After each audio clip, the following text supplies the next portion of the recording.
Sa bawat pagsikat ng araw at paglubog nito, may mga buhay na magbabago. Saksi ka sa lahat ng mangyayari. Pangalawang pagkakataon. Pangalawang buhay. Everything begins and ends in 30 days.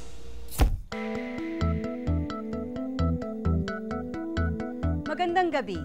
Ako po si Lorna Tolentino at inaanyayahan ko kayong samahan ako sa tahanang ito. Dito mabubuo ang mga pangarap, magaganap ang mga pagpapasya at kung saan ang bawat isa ay mabibigyan ng pangalawang pagkakataon. Binubuksan namin ang bahay na to para sa mga artistang minsang sumubok. Maaring nagkamali, nagbago ng isip, o sadyang hindi nabigyan ng pangalawang pagkakataon.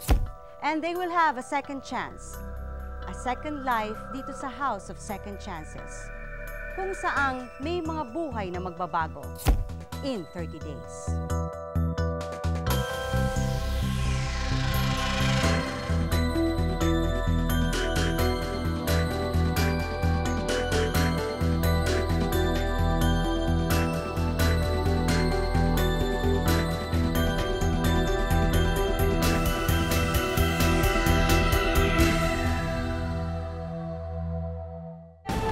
Everyone deserves a second chance. Kaya ang mga artista muling nagpapakilala. I appeared in commercials. Lumabas ako as regular character sa TGIS or Thank God It's Sabado.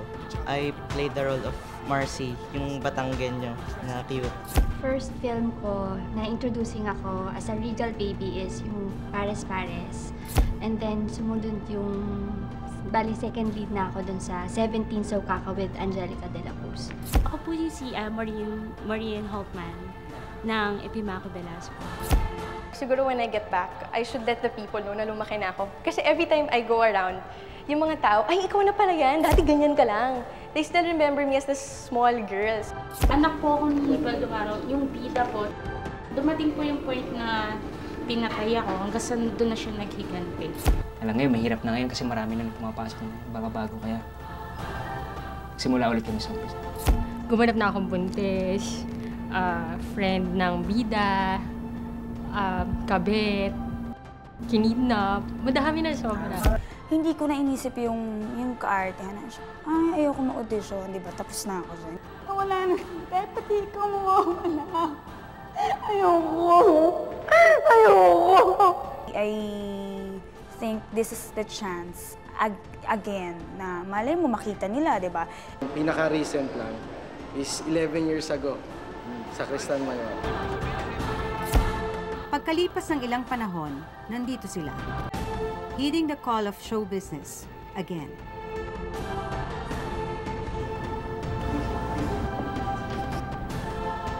Hi, Miss Bianca. Hi, Melissa Marie Henderson. Good afternoon. Ako po si Zao Mapa. Namiss ko yung hosting. Katatapos ko lang mag-shooting sa kanila. Hello sa inyo lang. Namiss ko yung taping, yung shooting. Siyempre, yung mga friends ko, yung mga... Dito na rin kasi ako nagdalaga eh. Siyempre, wala namang offer. Alam naman tumunganga ka sa ano, sa mga productions and studios. Before I was doing bold movies, nabansagan akong frontal nudity queen. Tol! Hindi ko na alam anong gagawin ko. Hirap na ako, tol. Mas, sa tingin ko, kulang-kulang pa yan. Pero, may maibubo ko pa ako. Okay, Jack, we call you for a second interview. Cool, man. Thanks. We call you for a second interview. Right.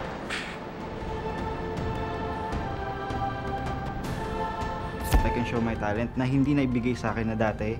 Alam ko po, general po kayo, kaya lahat ng tao sumasaludo sa inyo. Pero hindi nyo man lang ba... I can be a good actor. Pagdating ko doon sa GMA, may pila, mahabang-mahaba. Sabi ko, first time ko talagang pipili ng mahabang ganun. Sabi ko, ganito pala yung pagpili ng mahaba. Nakakabado ko po. Tagal po kasi ngayon to. Magic Temple po, ako po yung Shaolin Chan. Na-nominate din po ako sa FAMAS. Iba't ibang emosyon ang ipinakita Iba't ibang reaksyon sa mga ipinagagawa sa kanila. Mahal mo ko, mahalin mo rin ang anak natin. Alam mo yung feeling ko na ako lang mag-isa dun sa room, tapos walang tao pero ang daming mata na nakatingin sa'yo na parang talagang yung spotlight na sa'yo. Kayanin mo dahil mahal mo ko, di ba? Di ba sabi mo mahal mo ko? Todo-todo na ito. On the way here, I was very nervous. Didn't know what to expect. Siyempre, usually there's a saying that the second chance is your last chance already. You and your I love yous! You don't love me. Don't love me. Ay, naiinis talaga ako eh. Feeling ko I've wasted my chance. Lord, ano pong gagawin ko dito? Nasayang yung second chance. Naranasan ko na rin yung buhay opisina. Iba yun yung pag-aartista dahil iba-iba rin ang nagiging buhay mo sa araw-araw. I think they're gonna test kung hanggang saan yung kaya ko. Hayop ka. Hayop ka talaga, hayop! Parang nag-audition ulit ako sa Metro pa. Hindi lang ito second chance para sa ilan. Biggest break na rin maituturing. Sabi mo mahal mo ako, tapos ngayon, walang iyak ka! I really do hope that this will be the break I've been wanting to. Ano ba nanginginig yung tuhod ko? Tsaka lang! Victoria lang pala kaya-kaya naman kasi Victoria. Pero nung pumasok na ako, nakita ko talagang lahat ng focus nila nasa akin lang. Anong gagawin ko rito? Ang luwag-luwag ng room. Pare, kamusta? Kamusta? Yes, mga kapitbahay! Nanalo ko sa loto! Nanalo kami sa loto, mga kapitbahay! Hindi ko magawa yung acting piece ko ng perfect. Kasi may mga sinabi sa akin, Skino, kabuday! Pag nawala sa chance sa buhay kong ito, hindi ko matanggap sa sarili ko na nawala sa akin chance na yon. Parang feeling ko sobrang amateur ko. Kasi kung ako ikaw, gugustuhin ka rin sarili ko kasi hindi tayo talo. Parang, oh my God, feeling ko, oh my God, I have to prove my worth, you know, unlike before. Mahilig din ako sa babae. Ano?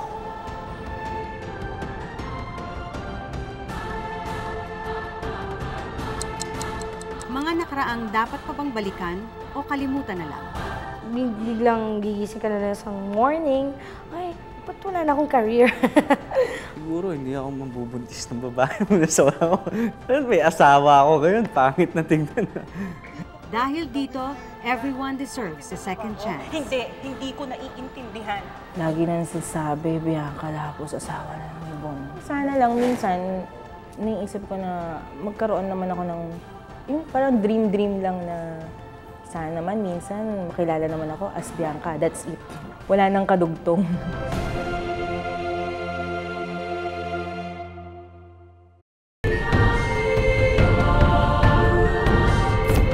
Lahat ng darating, pagbibigyan natin para muling ipakita ang galing at kalimutan ang mga pagkakamali.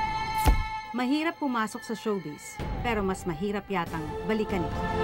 Kasi ako yung taong hindi sumusuko Never akong sumuko. Kagaya nito, kaya ako sumali rin sa show na to. This like my third time na parang subok ulit. Minsan ring nakilala si Rita Magdalena, pero Biglang gigising ka na sa morning, ay, ba't wala na akong career? Minsan nasasabi sana, dapat ako yun, mga ganun. Bagay sa akin yun, pero hanggang dun lang. Minsan hindi ako na manood kasi walang chance, di ba? Parang pagbabalik ako, paano? Ganyan.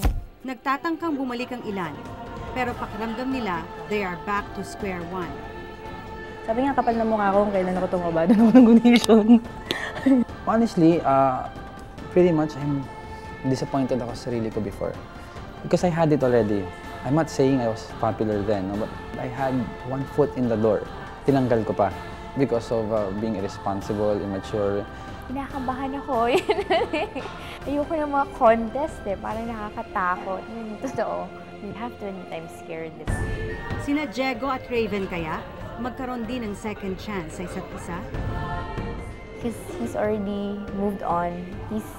He has another wife, di ba yun? Yun, hindi ako kinakabahan sa kanya. Kinakabahan ako dun sa kung anong mangyayari, anong gagawin namin, yun.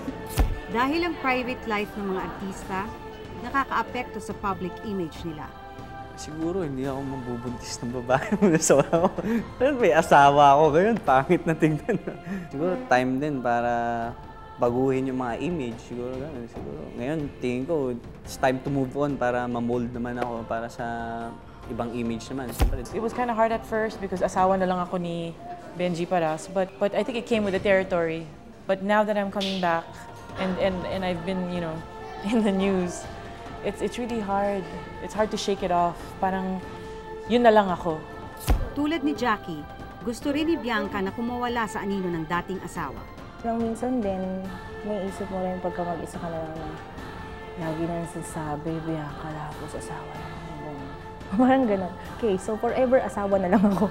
Parang sana lang minsan, iniisip ko na magkaroon naman ako ng, yung parang dream lang na sana naman minsan makilala naman ako as Bianca. That's it. Wala nang kadugtong. Basta about love life. Ayoko nang banggitin at ungkatin pa yun kung ano man yun. Pag na-in love, parang okay lang mawala lahat. Basta nandun pa rin yung partner mo. So ako, yun yung nasa utak ko dati. Parang, ikaw, okay lang mawala ng trabaho, basta magkasama tayo. Okay lang mawala lahat, okay lang magalit sa akin lahat ng tao, basta ikaw, basta tayo, hindi tayo magkakawa. Sobrang yung utak ko sa kanya umiikot. So hindi ko na napansin na ang dami palang nawawala, ang daming pwedeng mawala, ang daming pwedeng mawala ng tuluyan na. Na-realize ko, ngayon, wala na kami. Mali pala yun. Nakataya hindi lang ang second chance sa showbiz, pati ang second life, inaasam na rin nila. Dream kasi ito na naudlot. Kasi nga, syempre, yung pag ganun ka na abot mo na ng konting-konti na lang. Yun na. Basta, I really think I'm a Miss Piggy. Miss Piggy! Hello! Wala. Ang ginawa ko dahil sobrang depressed ko na feeling ko, wala na ako kapag-asa. Syempre, yung long time dream ko na to be a successful actress, parang sobrang naudlot na. Well, before ko natanggap na parang siguro talaga hindi para sa akin. Ayun na, kain na ako ng kain. Ang hirap ng buhay ko because wala akong sure na trabaho. Hindi naman ako sinusustentuhan. Hindi ko nga nakikita mga anak ko. But I'm happier on my own, going through life, being able to pay my rent, being able to buy the things that I want, dress the way I want to dress, and be friends with the people I am friends with, other than living a miserable life and having someone dictate to me who I am, who I should be, what I can and cannot do.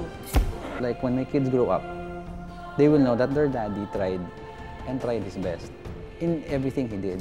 Mga buhay na gustong mabago, magaganap in just 30 days. Sabi ko, Lord, kailan mo ba ako bibigyan ng chance? What if kung nag-stay ako, malamang ganun din yung nangyari sa akin.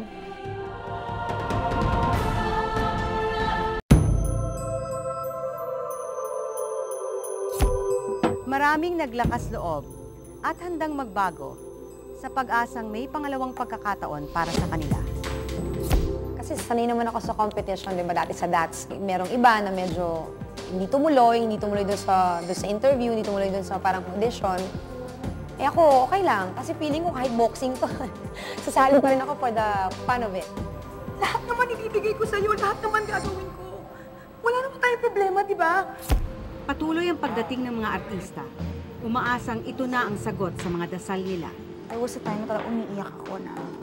Sabi ko, Lord, kailan mo ba ako bibigyan ng chance? I wanna work na talaga. Hindi ko kayang isa. Yes, Dad, at least. Dad, hindi namin talaga sinasadya. Kaya lang, hindi ko alam kung kaya niya akong panagutan. Pag minsan pagkawala ako mga projects, ganyan, parang feeling ko, ano ba, bakit? Meron naman siguro akong ganyan. Pero bakit ganun? Walang tumatawag sa akin, wala akong mga projects. Pero lagi kong iniisip na God really works in a mysterious way. Talagang meron siyang parang project for me na talagang, siguro ito na yun. Nagsakripisyo ako! Buong buhay ko, kinalimutan ko mga pangarap ko, kinalimutan ko ang pag-aaral ko, ang pamilya ko, ang mga kapatid ko, tapos ito igaganti mo sa akin! First impression, uy, buti pa sila. Basically, ganun ako pag naiinggit eh. But sometimes, may self-pity and like, bakit sila? Eh, I can do more than that. May mga nagdesisyong umalis at ngayon, muling nagbabalik. Your former, your friends, tapos mga nakatrabaho mo dati, tapos parang, syempre yung mga yun kasabay ko, tapos now they're so big na parang, what if kung nag-stay ako, malamang ganun din yung nangyari sa akin. That was the time na medyo nahihirapan ako focus on anything at all. Kasi parang robot ako eh. Wala ako sa sarili ko. I was always focused on what everybody else wanted. And I just left. Ayoko na eh. What are you doing at this place? I also didn't really know. I just, sometimes it just falls on you. Meron akong ambisyon, meron akong dream na gusto ko before the age of ganitong age. Like, let's say, I wanted to make this amount of money before this age. So para bang ito, after this, ito yung naging daan. So sinabi ko, sige, I'll try to see whether I can live out my dream. Ready to face their second chance sa naunsyaming showbiz career. Medyo rusty na rin naman ako, diba? Kasi syempre hindi naman, kumbaga ang tagal ko na rin hindi umaarte. So, yun, I have to just do that. I have to make sure na, I have to prepare myself for this, syempre. Kasi I want to do my best. I have no regrets. Sa buong buhay ko, I've always understood na as long as I'm happy with what I'm doing, there's no frustration. I know, may utang ako sa kanila, but I don't know what else to do. I've tried, I've asked everybody I've known. Please, don't. Dude, give me some time, pare. Please naman, no. I know I'm ready. Alam ko na I'm ready and alam ko na mas kakayanin ko na yung pressure this time. May mga buhay na magbabago kung mabibigyan ng second chance. Wala akong alam kung ano dapat kong expect sa pinagagawa ko kanina. Why do I think I deserve a second chance? If I can, I don't,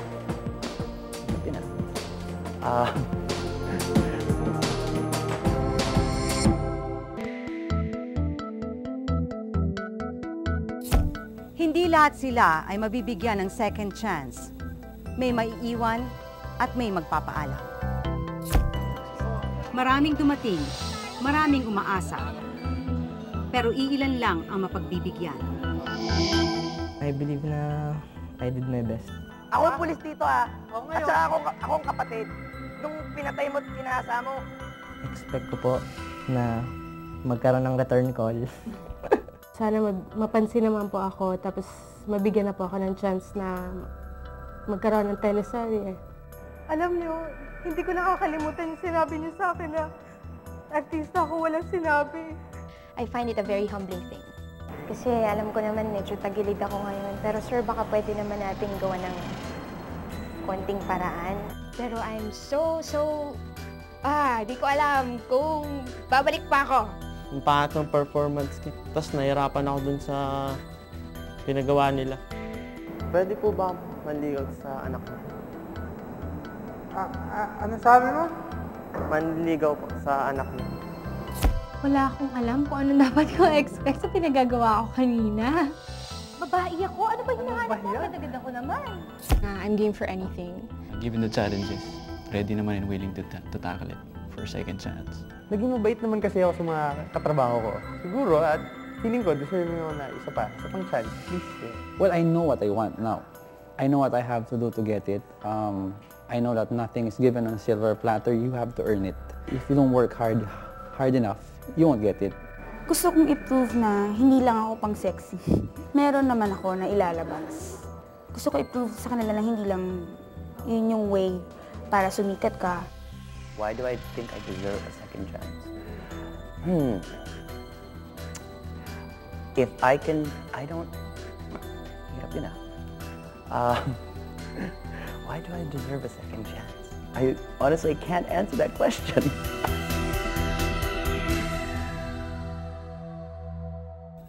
Ito pa lang ang simula ng paghahanap sa mga karapat-dapat.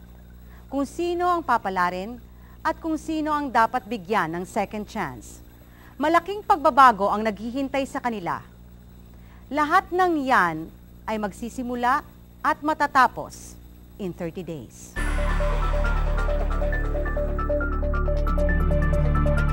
Bukas sa 30 days, kilalanin ang mabibigyan ng pangalawang pagkakataon. Mga buhay na mababago in just 30 days.